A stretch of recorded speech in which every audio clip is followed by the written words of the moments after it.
quelqu'un qui vit avec toi dans la même maison disparaît depuis 1 an et toi, ça ne te dit rien. C'est comme ça que la dame que vous voyez là, elle vivait dans le terrain familial avec son petit frère. Donc, depuis 1 an, la dame a disparu au quartier. Donc, les voisins s'inquiétaient maintenant. Les voisins posaient la question au petit frère tous les jours que, mais ta grande soeur est où? Le petit frère, non, elle est partie vivre chez son gars. Elle est partie vivre chez son gars. Les voisins disent que non, ta grande soeur, depuis que ta grande soeur est ta grande soeur là, elle vit au terrain familial. Elle a 49 ans. À chaque fois qu'elle a eu un gars, elle partait toujours dormir chez le gars, elle revenait toujours à la maison. Elle n'a jamais fait ça. Depuis 1 an. Et nous, les voisins, quand on essaie de lancer le numéro de ta grande soeur, ça ne passe pas. C'est toujours sur répondeur. Le petit frère dit non, elle a changé de numéro de téléphone. Elle ne veut plus nous parler à nous tous, à vous les voisins et à moi. Voilà pourquoi elle a disparu. Les gens trouvaient ça de bizarre.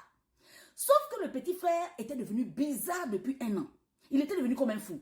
Donc, les gens du quartier, ils peuvent être assis là avec le petit frère. Ils sont en train de raconter les histoires. Tout d'un coup, le petit frère sursaute, comme s'il a peur de quelque chose. Il sursaute. On raconte les histoires avec lui, il sursaute seul. Comme s'il est effrayé. Et les gens du quartier ont commencé à soupçonner qu'il y a quelque chose qui ne va pas. Ok. Un jour, les gens du quartier ont organisé une petite fête. Les gens ont commencé à boire. La fête a commencé à chauffer jusqu'à 4 h du matin.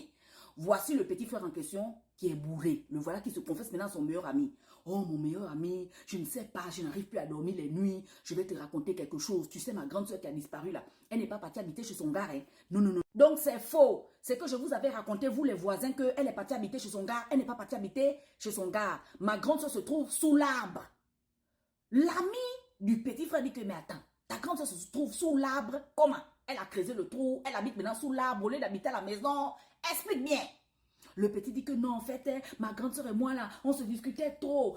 Tous les jours, elle me dit de quitter le terrain familial. Elle dit que je ne veux pas travailler. Elle dit que je fume. Elle dit que je vends les choses du terrain. Je vends la télévision. Je vends tout. Donc, elle ne voulait plus de moi dans le terrain familial. C'est comme ça qu'un soir, maintenant, on s'est discuté. Et quand on s'est discuté, je ne sais pas ce qui m'a pris, moi, le petit frère. Je suis passé à l'acte. Et voilà, j'ai la grande soeur. Hein?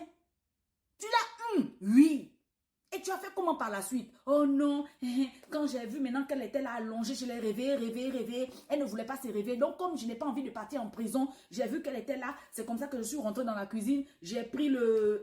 donc c'est comme ça que j'ai commencé à faire petit morceau. Quoi? Ta grande soeur que nous tous on connaît au quartier ici là. Oh oui. Comment tu as pu faire ça? Oh, je ne sais pas ce qui m'a appris. S'il te plaît, ne me trahis pas. Hein. C'est parce que là où je suis, là, je n'arrive pas à bien dormir. Hein. Quand je suis assise comme ça, j'ai peur. J'ai peur même de rentrer à la maison. Oh. Donc, elle est sous l'arbre là-bas. Oh oui. Mais comment tu as fait pour creuser sous l'arbre? Parce que l'arbre là au milieu de la cour quand même.